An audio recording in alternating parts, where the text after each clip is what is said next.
عرب شریف میں 1922 سے پہلے ترکوں کی حکومت تھی جسے خلافت عثمانیہ کے نام سے جانا جاتا تھا۔ پوری دنیا میں جہاں کہیں بھی کسی بھی مسلمان پر ظلم و ستم ہوتا تھا تو ترکی حکومت اس ظلم کا منہ توڑ جواب دیا کرتی تھی۔ امریکہ، یورپ اور بڑی جتنے بھی یورپین کنٹریز تھیں، عیسائی اور یہودی، تمام لوگوں کو معلوم تھا کہ جب تک خلافت عثمانیہ باقی ہے ہم مسلمانوں کا کچھ بھی نہیں بگاڑ سکتے۔ ان لوگوں کو اگر سب سے زیادہ کسی کا ڈر تھا تو وہ خلافت عثمانیہ تھی، لہٰذا انہی وجہ سے ان لوگوں نے خلافت عثمانیہ کے خلاف سازشیں شروع کی اور خلافت عثمانیہ کو ختم کرنے کے لیے منصوبہ بندی بنانا شروع کر دی تھی۔ لہٰذا ان لوگوں نے سب سے پہلے ایک شخص کو کھڑا کیا جو دھرم سے کرسچن تھا، لیکن ایسی عربی بولتا تھا کہ کوئی بھی اس کے اوپر یہ شک نہیں کر سکتا تھا کہ وہ عربی ہے یا غیر عربی۔ اس شخص نے اپنا کام شروع کیا اور اس دور کے عربی مسلمانوں کو یہ کہہ کر خلافت عثمانیہ کے خلاف گمراہ کرنے کی ناکام کوشش کی کہ بھئی ہم لوگ عربی ہیں اور یہ حکومت کرنے والے ترک لوگ عجمی ہیں یعنی غیر عربی ہیں، تو ہم عربی لوگ ان غیر عربی لوگوں کی حکومت اپنے اوپر کیسے برداشت کیے ہوئے ہیں۔ لیکن اس وقت کے سنی مسلمانوں نے اس شخص کی ایک بھی نہ سنی۔ یہ شخص لانس آف عربن کے نام سے مشہور ہوا۔ آپ گوگل پر جا کر چیک کر سکتے ہیں اور اس کے بارے میں ویکیپیڈیا پر ڈیٹیل میں پڑھ سکتے ہیں۔ اس آدمی کی ناکامی کے بعد امریکہ نے ایک اور شخص کھڑا کیا جس کا نام ہمفرے تھا۔ ہمفرے کے بارے میں بھی آپ ویکیپیڈیا پر جا کر چیک کر سکتے ہیں۔ ہمفرے کی ملاقات عرب کے ایک شخص ابن عبد الوہاب نجدی سے ہوئی اور ایک قبیلے کے سردار ابن سعود سے ہوئی۔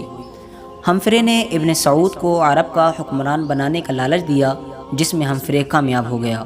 اس کے بعد ابن سعود نے اپنی فوج کے ساتھ عرب شریف میں ترکوں کے خلاف بغاوت کر دی، لہٰذا مکہ، مدینہ، طائف جیسے عظیم شہروں میں خونریزی شروع ہو گئی اور ابن سعود کی فوج کے ہاتھوں سے لاکھوں بے گناہ مسلمانوں کی شہادت ہوئی۔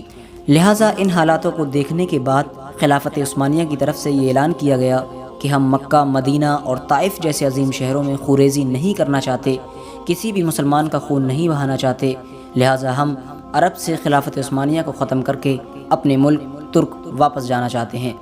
لہٰذا اسی دن سے مسلمانوں کا زوال شروع ہو گیا۔ حجاز مقدس کا نام اسلامی تاریخ میں پہلی بار بدل دیا گیا، لہٰذا حجاز مقدس کا نام ابن سعود نے اپنے اوپر سعودیہ عربیہ رکھا۔ لہٰذا جنت البقیع اور جنت المعلیٰ میں جو صحابہ اکرام اور اہل بیت رضی اللہ تعالی عنہم اجمعین کی مزارات تھیں ان تمام پر بلڈوزر چلا دیا گیا اور ان کی تمام قبروں کو زمین سے ملا دیا گیا۔ اور آپ کو بتا دیں کہ حرم شریف میں جتنے بھی بڑے دروازے یا بڑی عمارتیں تھیں جن کے نام صحابہ یا اہل بیت کے نام پر تھے ان تمام کے ناموں کو بدل کر آل سعود یعنی جو ابن سعود تھا اس کی اولادوں کے نام پر رکھ دیا گیا۔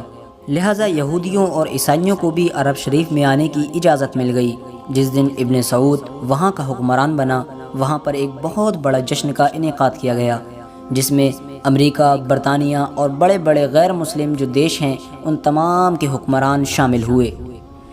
جس عرب کے نام سے کسی دور میں یہودی اور عیسائیوں کی بڑی بڑی سلطنتیں گھبراتی تھیں، آج انہی تمام لوگوں کی کٹ پتلی سعودی عربیہ بنا ہوا ہے۔ ان تمام حالات کو دیکھتے ہوئے ڈاکٹر اقبال نے اپنے ہی دور میں لکھ دیا تھا، وہ فاقہ کش جو موت سے ڈرتا نہیں ذرا، روح محمد اس کے دل سے نکال دو، فکر عرب کو دے کر فرنگی تخیلات، اسلام کو حجاز و یمن سے نکال دو۔